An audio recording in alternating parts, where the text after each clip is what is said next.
ये तीन भावों का पहले स्मरण कर लेते हैं। पूज्यपाद गोस्वामी जी महाराज कहते हैं, भोले बाबा सेवक, स्वामी और सखा किसके?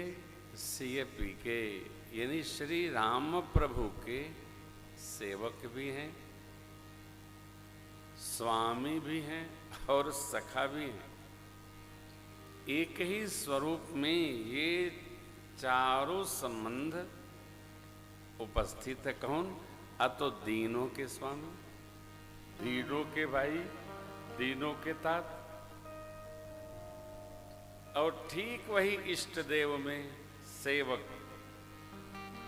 देवताओं ने जब स्तुति की मुनिगणों के संग मिलकर,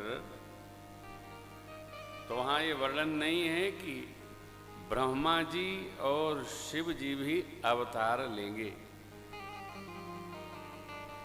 परंतु पुराणों में कथानक आते हैं कि भगवान शिव पितामह ब्रह्मा से कहे कि आप महाराज क्या स्वरूप धारण करेंगे? बोले हमारी इच्छा है हम ऋक्षस स्वरूप धारण करेंगे। और मैं क्या धारण करूं? तो कथा ऐसी आती है, रावण ने अपने 10 सिर 10 रुद्र को अर्पण कर दिया। 11वें रुद्र प्रत्यक्ष हुए और बोले, आपने सबको तो अर्पण कर दिया, मुझे क्या अर्पण लगाया? बोले नहीं, अर्पित को अर्पित कैसे? जो पहले ही अर्पण है उसको दोबारा किसी को अर्पण कैसे करेंगे आप? कई लोग करते हैं, एक ही वस्तु इनको भी दे दिया, उनको भी दे दिया, इनको भी दे दिया, आपस में बांटो, तो लोग झगड़ जाते हैं। 11वें रुद्र ने कहा, 10 तो आपकी सेवा से संतुष्ट हो गए, लेकिन हम शेष रह गए। लोक मान्यता ऐसी है कि श्री हनुमान जी महाराज के स्वरूप में भोले बाबा 11वें रुद्र के रूप में उपस्थित होकर भगवान की सेवा संपन्न किए। महापुरुष गण ऐसा कहते हैं, जो 10 रुद्र हैं उनके समन्वित स्वरूप सार 11वें रुद्र को दिया गया, और तब वह 11वें रुद्र के स्वरूप में सबका सार, बल, शक्ति, क्षमता, तपश्चर्या, बोध लेकर श्री हनुमान जी के रूप में श्री हनुमान जी प्रत्यक्ष हुए। कौन हुए? अतो भोले बाबा हुए। किस लिए हुए? केवल सेवा धर्म के लिए। और यह स्वीकार करना होगा, मनुष्य मात्र के जीवन में जब तक सेवा धर्म उपस्थित नहीं होता है, तब तक उसकी महिमा व्यवस्थित नहीं होती। और सेवक धर्म बड़ा कठोर है।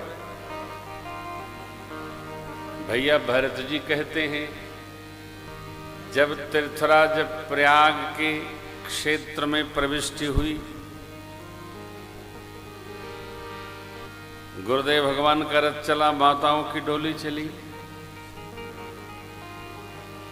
कोतल संग में चल रहा है। भरत जी के अश्व का नाम है कोतल, प्रभु के अश्व का नाम है बलाहक। तो अब ये कोतल पर चढ़ने का आग्रह सेवक लोग करते हैं। तो भरत जी ने कितनी मधुर बात कही, राम पया देहि पाय सिधाये, राम जी,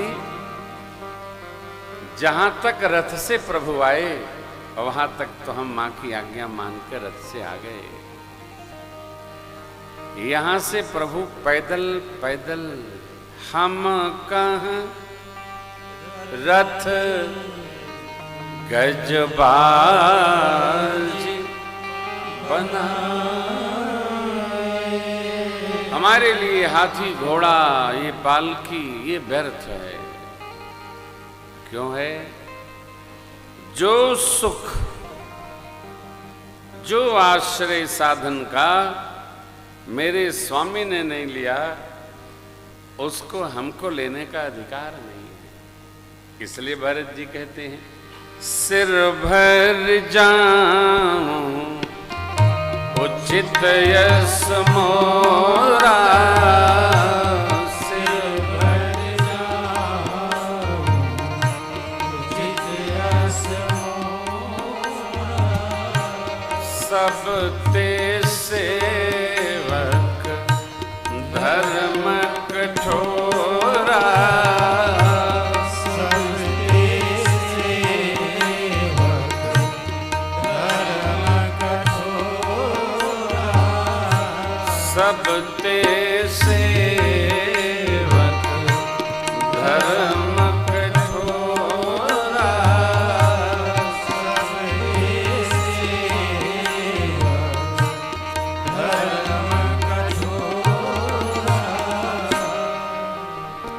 प्रभु ने चित्रकूट के दिव्य देश में भरत जी को सेवा धर्म और राज धर्म का उपदेश करते हुए कहा, सेवक कर पद नयन ते, मुख सो साहिब हो। सेवक हाथ से, सेवक की सेवा हाथ से होती है। हाथ बांध के सेवा नहीं हो सकती है। कई लोग ऐसा भी कर लेते हैं, हाथ बांधे रहेंगे, आदेश देते रहेंगे। देखो एक बात बड़ी अद्भुत है, सेवक में और नौकर में बहुत जमीन और आसमान का अंतर होता है। सेवक वह करता है जो स्वामी की प्रसन्नता के लिए अनिवार्य होता है। नौकर उतना करता है जितना उसको काम बताया गया है। नौकर नौकरी करता है, स्वामी जब तक खड़ा है तब तक वो करता रहेगा, जैसे स्वामी हटे नौकर का काम समाप्त। फिर जब स्वामी आएगा तो फिर वो लग जाएगा, क्योंकि वो अपना काम समाप्त करते ही नहीं है।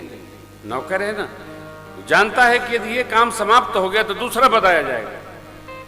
न करना है, न होना है, न कराना है, मुख सो साहिब हो।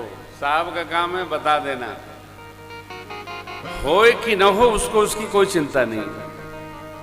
तुलसी प्रीत की रीति लख, सुख बिसरा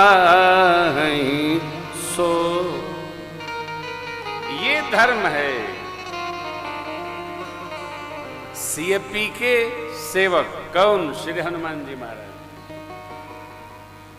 जब तक श्री हनुमान जी महाराज प्रभु के पास नहीं थे, अर्थात भोले बाबा नहीं थे, तभी तक भगवान को अन्वेषण में गति करनी पड़ी मां के। और जैसे ही श्री हनुमान जी महाराज मिल गए, स्वामी अवस्थित हो गए।